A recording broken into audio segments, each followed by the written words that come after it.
Salut, je m'appelle Sean Jobin, je suis rappeur, beatmaker, réalisateur, DJ et aujourd'hui aussi podcasteur. On vous parle de cyberdépendance.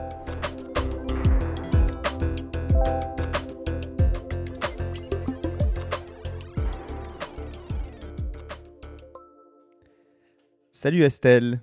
Salut Sean! Tu es gestionnaire des services de psychoéducation et psychoéducatrice chez le CERC, Clinique d'évaluation et réadaptation cognitive. J'ai l'impression que quand on parle de cyberdépendance, il y a quelque chose qui me revient souvent, c'est l'ennui. Est-ce que tu penses qu'on devient de plus en plus intolérant à cet ennui-là? Et pourquoi? Un des risques d'accorder beaucoup de temps sur nos écrans, là, de passer beaucoup de temps en ligne, c'est le fait qu'on développe cette genre d'habitude de se tourner vers nos écrans dès qu'il y a un genre d'ennui ou d'inconfort qu'on peut ressentir.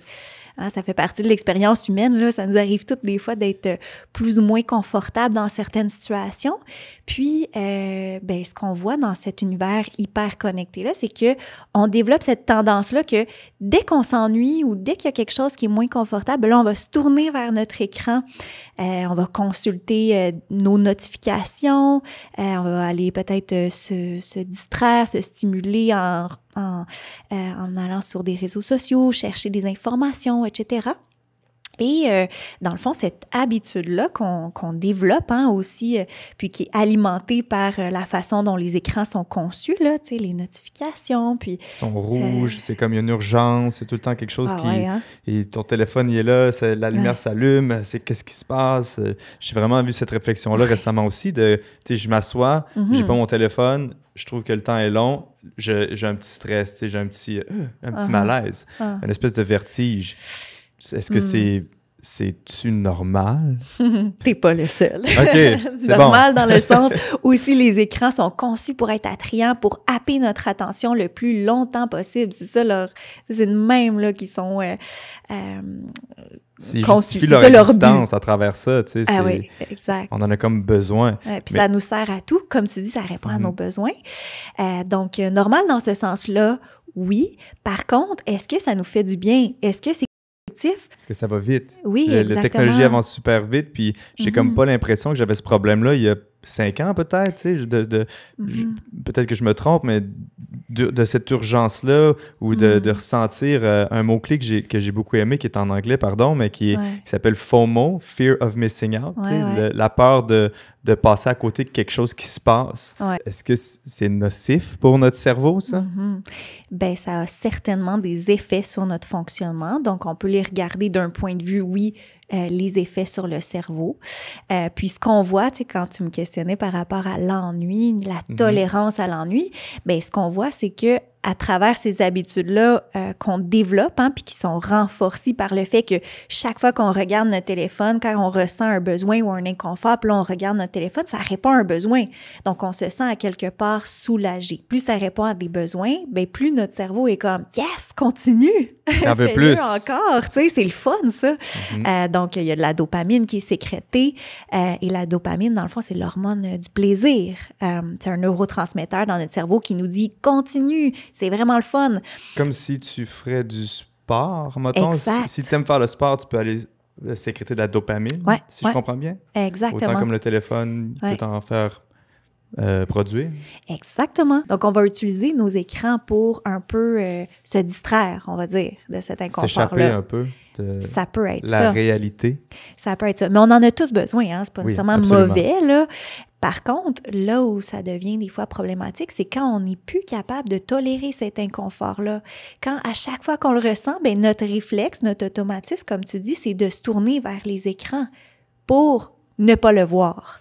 Là, ça devient un petit peu plus problématique parce qu'on a besoin de ces signaux-là pour prendre des bonnes décisions, pour recevoir des informations importantes, puis se réaligner avec ce qui est le plus utile, important pour nous dans la vie, avec nos valeurs. Est-ce que ça se fait de réapprendre à apprécier l'ennui? Oui, tout à fait. Dans le fond, l'idée, c'est vraiment de de se questionner d'abord pour mettre en valeur nos valeurs. Ben, oui, d'éclaircir c'est quoi nos valeurs comme personnes là, les plus importantes, là, ton genre de top 5 là, de tes valeurs à toi là, qui guident ta vie. Là, par exemple, ça peut être, pour moi, c'est important d'avoir des belles relations d'amitié, la famille. C'est important, par exemple, de passer du temps en nature, la santé, etc. T'sais. Donc, première étape, c'est de clarifier ça. Puis deuxième étape, c'est encore une fois de s'observer, de se demander est-ce que mes choix de vie, par exemple, le temps que je passe sur mes écrans ou même les activités que j'ai sur mes écrans, est-ce que ça colle avec mes valeurs? T'sais, est-ce que je prends soin de ma santé en passant, je sais pas moi, 1 heure sur les réseaux sociaux? Est-ce que je prends soin de mes relations sociales en écrivant, en textant à mes amis? Est-ce que j'en prends autant soin qu'à l'extérieur des écrans? On a parlé des écrans, mais là, allons dans le vif du sujet, les réseaux sociaux. Quand on pense à la cyberdépendance, on pense au gaming. On pense que c'est ça qui est vraiment le noyau du sujet, mais moi, j'ai l'impression que les réseaux sociaux, c'est pas mal plus ça qui accapare notre temps et qu'il y a beaucoup plus de cyberdépendants aux réseaux sociaux qu'au gaming. Est-ce que j'ai tort? C'est pas toujours simple de trancher elle est où la ligne de es-tu cyberdépendant ou pas, tu sais. Ça se fait plus par observation. Observer c'est quoi les conséquences, les effets négatifs qu'on peut vivre dans nos vies là, suite à nos habitudes d'écran, nos habitudes sur les réseaux sociaux. Mais ce qu'on voit, en tout cas dans les données là, tu sais, jusqu'à présent là, qu'on a là, issues de la science, c'est que les filles vont souvent plus développer des problèmes de dépendance aux réseaux sociaux, alors que les garçons, ça va être plus des problèmes de dépendance là, aux jeux vidéo, par exemple. Est-ce que c'est parce qu'il y a plus de filles sur les réseaux sociaux? Est-ce que c'est eux qui utilisent majoritairement les réseaux sociaux? Non. Non? Okay. En fait, je te dirais que les tranches d'âge là, qui utilisent le plus les réseaux sociaux puis qui sont le plus à risque de développer des dépendances ou des habitudes problématiques par rapport aux écrans là, puis aux réseaux sociaux, c'est les 16-34? Oui, c'est ça, 16-24 ans. Okay. Donc, tous ceux qui utilisent plus que 2 heures par jour leurs écrans, là, leurs réseaux sociaux, puis qui ont dans cette tranche d'âge-là, c'est vraiment les personnes qui sont le plus à risque de développer des problématiques. Là. Ça arrive-tu que des gens perdent le fil de la réalité tellement qu'ils consomment des réseaux sociaux? C'est-tu En fait, dans les risques là, reliés à l'hyperconnectivité sur les réseaux sociaux, ce qu'on voit, là, dans le fond, les conséquences les plus négatives que les personnes peuvent développer, c'est surtout des symptômes dépressifs, anxieux, des sentiments de solitude. Donc, dans ce sens-là, c'est assez aliénant, oui. On peut développer aussi, c'est ça, malheureusement, là, de l'insatisfaction ou un sentiment que nos relations hors ligne sont moins investies, moins le fun, moins plaisantes. Moi, souvent, là, en clinique, j'entends des personnes se confier puis me raconter qu'ils ont peur de pas savoir quoi dire en voyant la personne hors ligne. On devient tellement habitué là, d'entretenir nos relations en ligne que ça, c'est une peur là, que de plus en plus, j'entends ça chez les adolescents. Y a-tu des trucs justement à avoir pour maintenir un équilibre entre ta vie en ligne et ta vie hors ligne? Dans le fond, tu sais, l'idée de base en général, c'est toujours de, premièrement, de rester curieux envers soi, de s'observer, tu sais, d'être au clair avec c'est quoi qui est le plus important pour nous dans notre vie, nos valeurs, puis ensuite, de pas tout mettre nos œufs dans le même panier, comme on dit, hein? Parce que quand le panier brise, là, tout pète et ça fait mal, il reste plus rien. Ouais. Hein? C'est là qu'on a le petit sentiment c'est pas le fun.